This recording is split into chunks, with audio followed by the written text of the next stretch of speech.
Tutorial meng-repair radiator. Pertama-tama siapkan dulu oksigen dan LPG, kemudian dengan cutting dinyalain sembari mata solder dipanasin.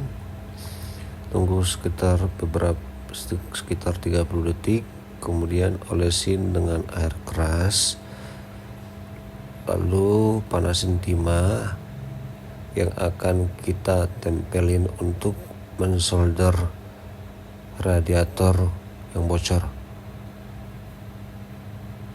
Dengan teknik ini radiator akan bagus kembali.